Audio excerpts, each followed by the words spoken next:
क्या तीसरी आलमी जंग अजीम इतनी करीब है? 30 सितंबर 2015 को रूस ने शाम में बशर अल-असद के खिलाफ लड़ने वाले मुजाहिदीन के ठिकानों पर बमबारी शुरू की।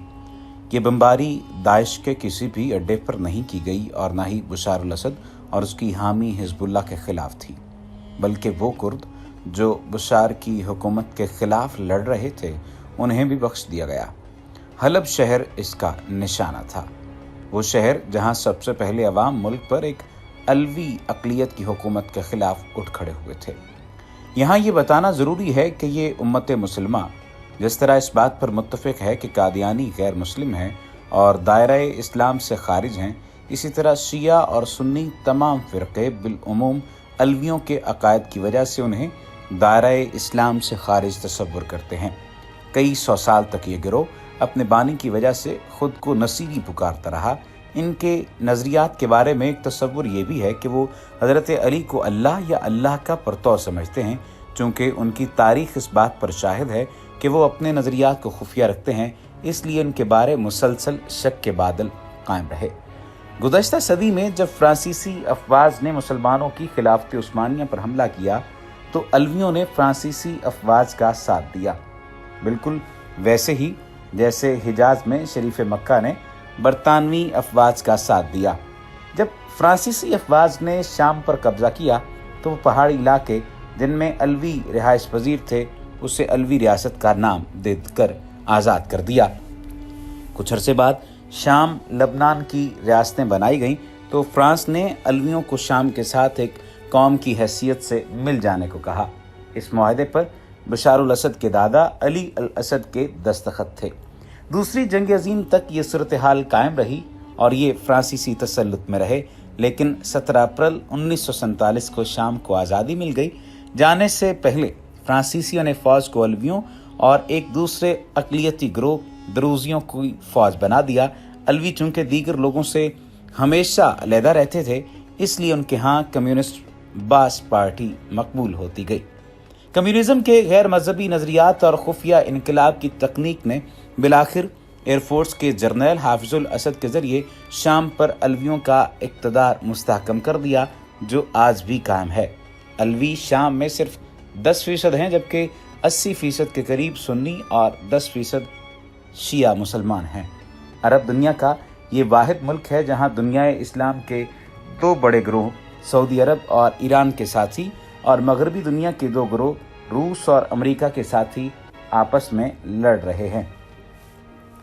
2011 में शुरू होने वाली तहरीक कुछ अरसे तक एक सिविल नाफरमानी और सियासी तहरीक के तौर पर चलती रही, जैसे बाकी अरब ममालिक में चल रही थी और बाकी अरब ममालिक में चल रही दीगर तहरीकें थी। लेकिन बशर अल-असद और उसकी अलवी अफवाज ने अपनी अक़लियत होने के खौफ में लोगों पर शदीद तशद्दुद और कत्ल गारत का आगाज़ कर दिया। उन दिनों में बैरूत में था जब शाम से मुहाजिरीन के अव्वलीन काफ़िले वहां आना शुरू हुए और दूसरी जानिब हिजबुल्लाह के कमांडरों ने बशर अल-असद की हुकूमत को बचाने के लिए अपने जंगजुओं को भेजना शुरू कर दिया। ये बैरूत के अवाम की ज़ुबान पर एक खुफिया सच था जिसका इनकार हसन नसरुल्लाह कर रहा था। लेकिन कुछ ही अरसे बाद हिजबुल्लाह ने शाम के अल-कसीर ज़िला पर हमला करके उसके 8 देहात पर कब्जा कर लिया और वहां अपना हेडक्वार्टर बना लिया। दूसरी जानिब सऊदी अरब और कतर ने वहां लड़ने वाले दीगर ग्रोहों ने मदद शुरू कर दी। अमेरिका और उसके इत्तेहादियों ने कुर्दों के सेकुलर ग्रोहों को असलहा पहुंचाना शुरू किया और साथ साथ बशर अल-असद की फौज से भागने वाले सिपाहियों की तंजीम हरकतुल हुरस शामिया यानी फ्री सीरियन आर्मी की भी मदद शुरू कर दी। ये जंग, जिसमें इराक की हुकूमत और ईरान भी कूद पड़े, एक ऐसा मैदान जंग बन गई जिसने 60 लाख से ज़्यादा शामियों को हिजरत पर मजबूर कर दिया और एक मोहतात अंदाजे के मुताबिक 6 लाख के करीब इंसान लुक़्मा अजल बन गए। कुछ अरसा ये जंग सिर्फ अमेरिका और मगरबी ताकतों की तवज्जो हासिल कर सकी, लेकिन जब ये ख़तरा मंडलाने लगा कि बशर अल-असद की हुकूमत शायद ख़त्म हो जाए और उसके साथ ही शाम की वाहिद बंदरगाह जो रूस के ज़ेर इस्तेमाल है वो भी उसके हाथ से जाती रहेगी, तो रूस भी इस मैदान में कूद पड़ा। रूस और अमेरिका अपने मामलात में बहुत वाज़ेह हैं, वो इसे मफादात की जंग कहते हैं और इन्हीं के तहफ़्फ़ुज़ के लिए लड़ रहे हैं। लेकिन मुस्लिम उम्मा की बदकिस्मती ये है कि यहाँ भी सऊदी अरब और ईरान भी मफादात और इलाकाई बालादस्ती की जंग लड़ रहे हैं। लेकिन आम मुसलमानों का खून बहाने या आम सादाला मुसलमान को जंग के लिए तैयार करने के लिए मसलक का नाम इस्तेमाल किया जाता है। अल्लाह के रसूलुल्लाह सल्लल्लाहु अलैहि वसल्लम ने फरमाया, ए काबा तेरी बड़ी हुर्मत है, लेकिन एक मुसलमान की जान की हुर्मत तुझसे ज़्यादा है। जिसकी इंसान की जान को खाना काबा से मोहतरम और मुक़द्दस बनाया गया है, उसे मकामात मुक़द्दसा के नाम पर या फिर फ़रोई इख्तिलाफ़ात के नाम पर कत्ल किया जा रहा है। दुनिया भर से सुन्नी और शिया मसालिक के नौजवानों को शाम के मैदान में झोंका जा रहा है। रूस और अमेरिका चूंकि मुनाफ़क़त नहीं करते, वाज़े बताते हैं कि हम मफाद के लिए लड़ रहे हैं। इसलिए जैसे ही रूस ने हलब शहर पर बमबारी शुरू की, अमेरिका और उसके इत्तेहादियों ने ISSG यानी इंटरनेशनल सीरियन सपोर्ट ग्रुप बना लिया और ठीक एक माह बाद यानी 30 अक्टूबर 2015 को वियना में अमेरिका, बरतानिया, रूस, ईरान, तुर्की, मिस्र, सऊदी अरब, मुत्तहिदा अरब अमारात, कतर, उर्दन, चीन, फ्रांस, जर्मनी, इटली और यूरोपीय यूनियन शाम के मसले के हल के लिए इकट्ठा हो गए। ईरान को इस ग्रुप में रूस ने बुलाया, जिस पर सऊदी अरब ने एहतजाज किया, लेकिन फिर खामोशी छा गई। 14 नवंबर 2015 को ये लोग जनेवा में इकट्ठे हुए और एक अमन के मंसूबे पर इत्तेफाक हुआ, जिसके तहत एक अतालवी नयाद स्टीफन डी मस्तूरा को अक़वाम मुत्तहिदा का अमन नुमाइंदा मुकर्रर किया गया। ये शख्स पहले अफगानिस्तान और इराक में यही जिम्मेदारी अदा करता रहा है। इस अमन मंसूबे में जुब्बतुन नसरा और दौलत इस्लामिया दोनों को अमन मंसूबे से बाहर रखने के लिए कहा गया। इस सब के बावजूद अमन शाम की सरजमीन के लिए ख्वाब ही रहा और मुहाजिरीन के काफिले पूरी दुनिया में इस सरजमीन की जंग की हौलनाकी का पता देते रहे। गुज़श्ता दिनों पेरिस की गलियों में हर मोड़ पर मैंने एक शामी खानदान को अपने बच्चों समेत भीख मांगते देखा है। यही हाल ब्रसल्स, हैम्बर्ग, ओस्लो, बार्सिलोना और मिलान के शहरों में नजर आया। पेरिस की ज़ेर ज़मीन ट्रेन जहां बाहर आती है और फिर बड़े बड़े स्तूनों पर सफ़र शुरू करती है, इन स्तूनों के नीचे हज़ारों शामी खानदान रात को बिस्तर लगा कर सोते हैं।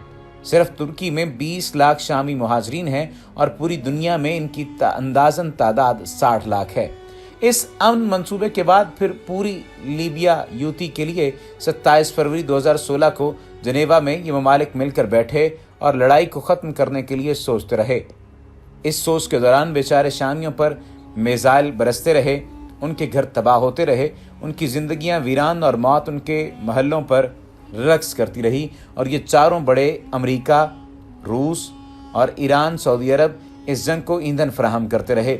एक खौफ मुसल्लत करने के बाद अब चंद दिनों का सीज़ फायर हुआ है, शायद इसलिए कि कुछ देर इन शामियों को खुराक दो ताकि इन्हें फिर कत्ल किया जाए। जंग बंदी में अक़वाम मुत्तहिदा की इमदादी टीमें जाएंगी और फिर ये खबर लेकर वापस आएंगी कि कौन कहाँ बचा है ताकि उसको बाद में तबाह किया जाए। दूसरी जानिब दुनिया भर के क़यामत के पहले के दौर के आलम यानी एस्कटोलॉजिस्ट, जिनमें खुसूसन ईसाई और सेहूनी शामिल हैं, वो तीसरी जंग अजीम के आगाज़ के लिए 8 अक्टूबर 2016 से 26 अक्टूबर 2016 के दरमियान का अरसा बताते रहे। इस ज़िमन में वो अपनी रिवायात के साथ साथ नॉस्ट्रोडेमस की पेशगोइयों का भी सहारा लेते रहे। दूसरी जानिब हदीस की वो तमाम कुतब जो खुसूसन इस दौर के बारे में हैं, जो क़यामत से कुछ अरसा कबल का दौर है, इनमें मौजूद अहादीस भी इस आखिरी जंग के आगाज़ को शाम की सरजमीन से मंसूब करती हैं। यही वो मकाम है जहाँ सैयदुल अंबिया के बकौल रूमी जंग अजीम के लिए इकट्ठे होंगे और इसी झंडे के तहत आएंगे और 80 झंडों के तहत आएंगे और हर झंडे के तहत 12,000 सिपाही होंगे। ये एक तवील हदीस है जिसमें शाम के इलाकों वाफिक, आमाक और गौता की जंगों का तज़किरा है, लेकिन इस बड़ी जंग से पहले एक फ़ैसला होना बाकी है और वो ये कि आपने फरमाया जब लोग 2 खैमों में तकसीम हो जाएंगे, एक अहले ईमान का खैमा जिसमें बिल्कुल नफाक नहीं होगा और दूसरा मुनाफिकीन का खैमा जिनमें बिल्कुल ईमान नहीं होगा, तो फिर दज्जाल का इंतज़ार करो कि वो आज आए या कल। ये अबू दाऊद की हदीस है। ये फैसला भी लगता है शाम के मैदान में ही हो जाएगा, जब इस खून रेजी से उम्मत मुसलमान में से सिर्फ 2 ग्रोह बस निकलेंगे जो इन 80 झंडों के मुकाबले में एक खेमे में होंगे। ना रूस के साथी होंगे और ना ही अमेरिका के साथी होंगे। देखना यह है कि आइंदा आने वाले वक्तों में ये मामला कहाँ तक पहुँचता है। तीसरी जंग अजीम का सिलसिला ग़ज़वा हिंद کا سلسلہ جو غزوہ ہند واقعتاً کہلائی جاتی ہے، تیسری اور آخری جنگ کہلائی جاتی ہے، کیا پاکستان اور بھارت کے درمیان ہوگی یا یہ شام سے اس کا سلسلہ شروع ہوگا اور پھر آہستہ آہستہ پوری دنیا کو اپنی لپیٹ میں لے لے گا؟